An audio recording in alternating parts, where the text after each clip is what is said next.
എന്നെ അറിയാവുന്നവരോട് നാം പണ്ടേ പറഞ്ഞിട്ടുണ്ട്, plumbing is an art.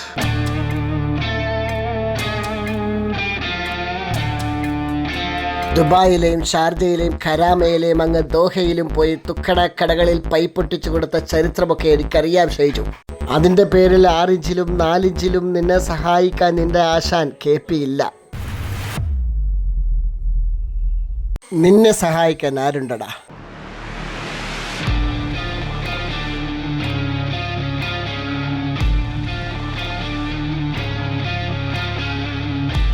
Thankappan സാറേ, PVC പൈപ്പ് പട്ടക്ലാമ്പ് അടിച്ച് ഭിത്തിയിൽ ചേർത്ത് വയ്ക്കുന്നതാണ് പ്ലംബിംഗ് എന്നത് ഈ നാട്ടുകാരെ നാം പറഞ്ഞു പറ്റിക്കുകയായിരുന്നു. എന്നാൽ അങ്ങനെയല്ല എന്നുള്ളതാണ് യാഥാർത്ഥ്യം.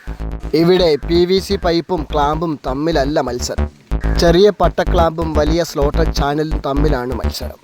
100ഉം 200ഉം ഡ്രില്ലുകൾ ചെയ്ത് ഭിത്തി കുളമാക്കുന്ന ഈ പരിപാടി ഇനി പ്രോത്സാഹിപ്പിക്കപ്പെടാൻ പാടുള്ളതല്ല. വലിയ സ്ലോട്ടർ ചാനലുകൾ അടിച്ച് ഫിറ്റിങ്സ് മാക്സിമം കുറച്ച് വൃത്തിയിൽ പൈപ്പുകൾ ഇറക്കുന്നതിന് വേണ്ടി മാക്സിമം നമ്മൾ ഇവിടെ ശ്രമിക്കും.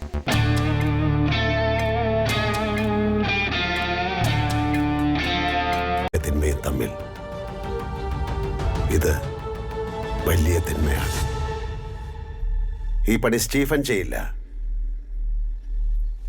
നീയും ചെയ്യില്ല.